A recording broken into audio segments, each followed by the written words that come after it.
बेटा ध्यान से सुन लो। रानी साहबा, अरे राजू ये लायानी बेटा कहीं गाला।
अच्छा, और घर में मेरी नई बहू आई है, वही बहू ने हार बनाकर भेजा है। अच्छा, हाँ, बहुत ठीक कहती हो। कर सुनिए हमारी बात। बोलिए, मैं सुनती हूँ। अरे लड़का कया पानी लायू गवाना, आज चले कर आई हूँ।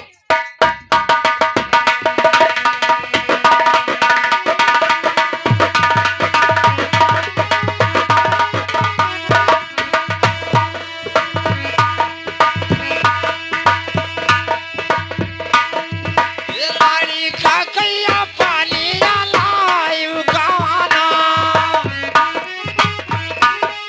अरे माना ई बाबुरिया न।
मालिन शाम को जाओ और सुबह में आओ, अच्छा अपनी बकरिया को साथ में लेकर के आओ। ये बात है। जाओ मालिन जाओ। लेकिन सुनो, जो कहती हूँ उसे ध्यान से सुन लो। बोलो। अरे आज हुई काला आनी पूजा कई गाना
अच्छा।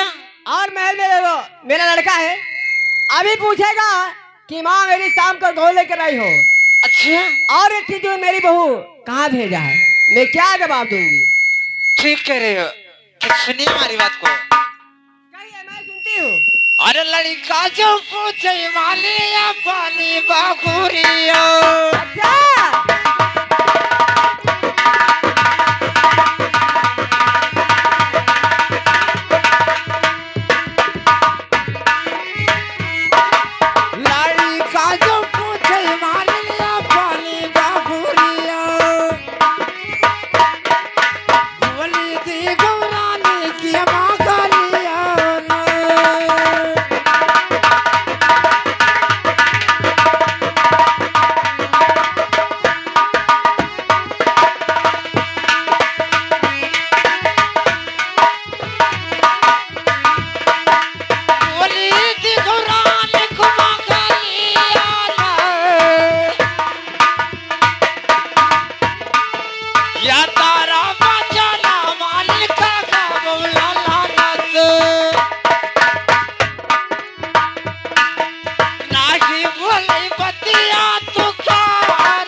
हेलो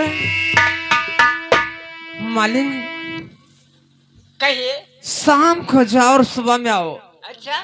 अपनी बहुरिया को साथ में लेकर के आओ। ये बात। जब तक मैं तुम्हारी बहुरिया को देखूंगी नहीं, हमारे दिल में सब्र होगी नहीं। जाओ मालिन जाओ। मेरी सुनो, जो कहती उसे ध्यान से सुन लेना। बोलो। हरे सारा दिन बहुआ रे तोरे संगमा। अच्छा।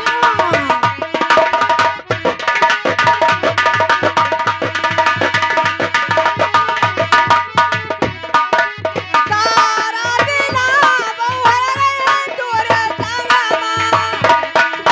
समाला कभी जो मालिया।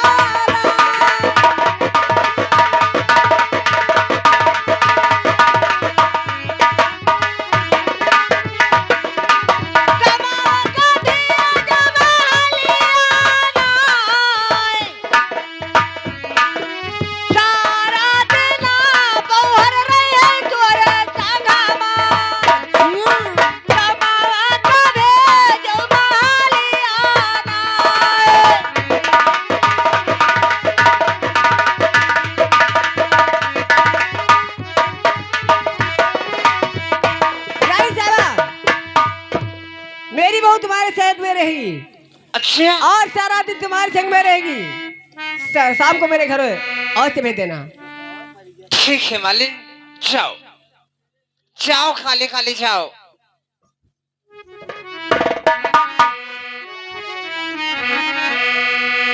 क्या मेरे भगवान, मालिन गई है अपनी बहुरिया को लाने के लिए। देखो फिर आगे क्या होता है। अरे नहीं खरवा सजियारा रूठ लगो नहीं हरवा सजियारा।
जो भी क्या हुआ था क्या? क्या हुआ? जो आप बताए थे ना क्या बताए थे? कि हार लेकर जाइए रानी तिलका के पास, तो वही रानी तिलका आज मुझसे बहुरिया मांगती है। कहाँ चलाऊंगी? क्या कहा रानी तिलका? रानी तिलका मुझसे बहुरिया मांगती है। अच्छा, हाँ कि मुझे बहू दिखाइए। मैं कहाँ से लेकर आऊंगी, बहू से दिखाऊंगी। ये बात है? जी हाँ। तो क्या फंस गई आप? मैं फंस चुकी हूँ। तो बहुरिया चाहिए आप? हाँ, उसे बहुरिया चाहिए, लेकर जाऊंगी, उसके सामने पेश कर दूंगी। ठीक है, चम्मनलाल को बुलाओ। चम्मनलाल, इधर आओ। अरे इधर आओ बदतमीज। नाराज नहीं कह रही हूँ, इधर आओ। पूछे चम्मनलाल, कहाँ चले जाते हो दरबार से? मालिन कहती है कि बहुरिया चाहिए। बहुरिया बन के जाना पड़ेगा। ठीक है, सुनिए मालिन।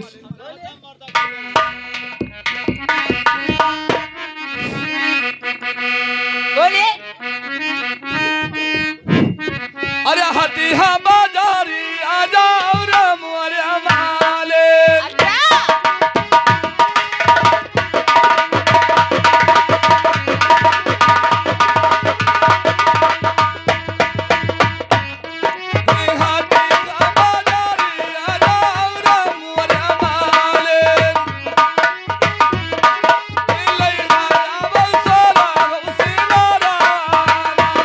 बहुत अच्छी बात है।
जाइए हटिया बाजार को अच्छा और सोरह सिंगार ला आइए, आपको बहुरिया जरूर मिलेगा। ठीक है, मैं तुम्हारे लिए 16 श्रृंगार लेकर आऊंगी। हाँ चमनलाल चलिए बुलाइए। मेरे साथ, मैं तुमको 16 श्रृंगार लेकर दूंगी।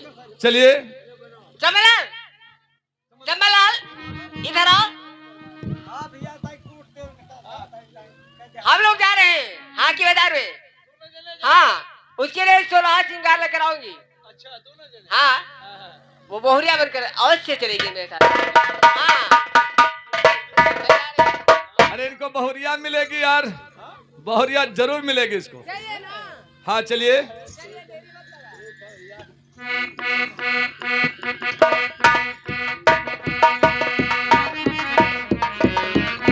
अरे कुचुर कुचुर आँख करियो, अरे बारी जैसे झौबा। ये कुचुर कुचुर आँख करियो, अरे बारी जैसे झौबा। छछुनारो का करी होती अलगमा कऊ, छछुनारो का करी होती अलगमा।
चमनलाल आए मालिकिन, अभी तक मालिन पानी बहुरिया को लेकर के नहीं आई है।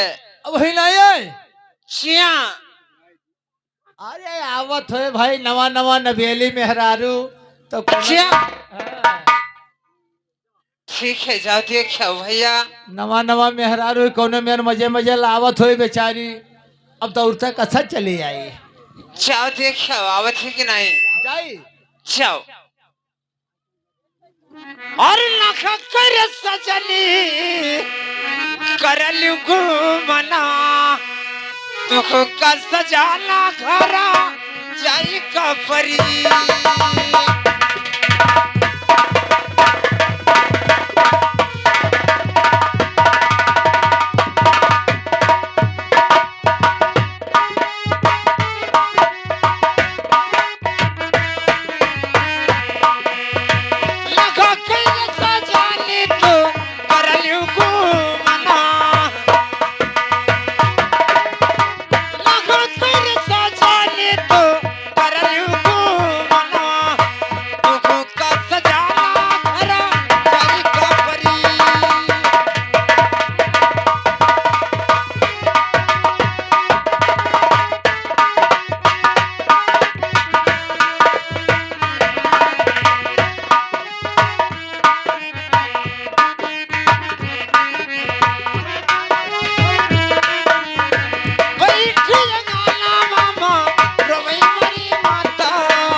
रखी लालच धरी चारी चले भो मिले डोलावा उठावे चारी चले भो मिले डोलावा उठावे ककरे रखाई मारा बटन करी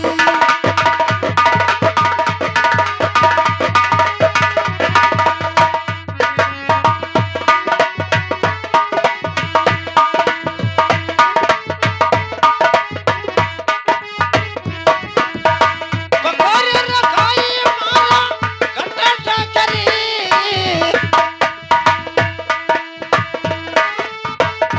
कोई खेचवरी कोई लकड़ी बाटवरी कोई खेचवरी कोई लकड़ी बाटवरी कोई नागवावे भारे भरे करी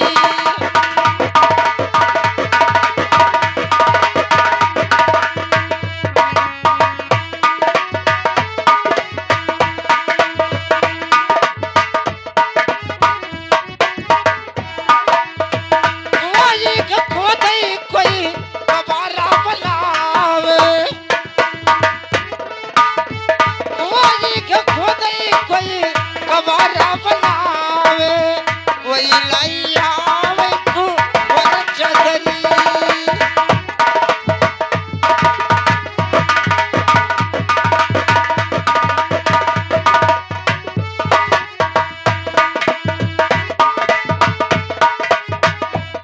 हेलो श्यामलाल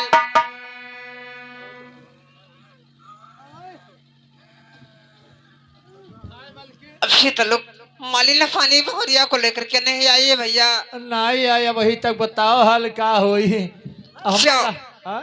जाओ देख के आती है नहीं जाई देखी ना आवत हो तो बताई ना हाँ जाओ भैया जाओ जाई एक बाजी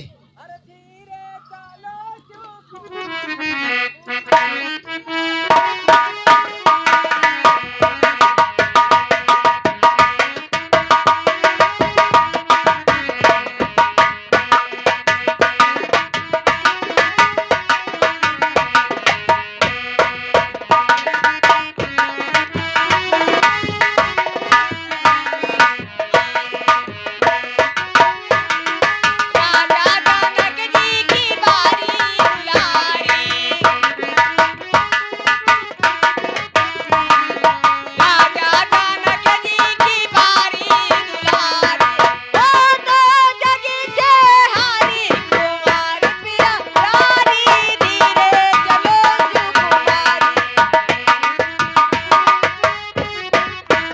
सुकुमारी दियत के राजा यही है ये दियत के राजा यही है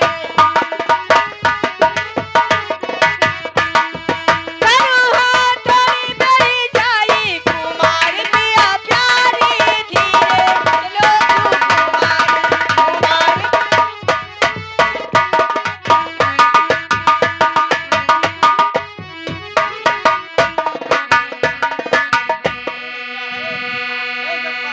काकी काकी रे क्या बात ओ काकी क्या बात से मतलब दुल्हन तो बहुत नेक लाई से काकी हो चाहे जो तब तुमने जाना फिर की झूठ बोले है ना नहीं नहीं हमें कौन पता ए रहा बंते में हाँ? अगर बहुत देखना है तो दूर से देखिए काकी इन नैहर वस कमाई का ही का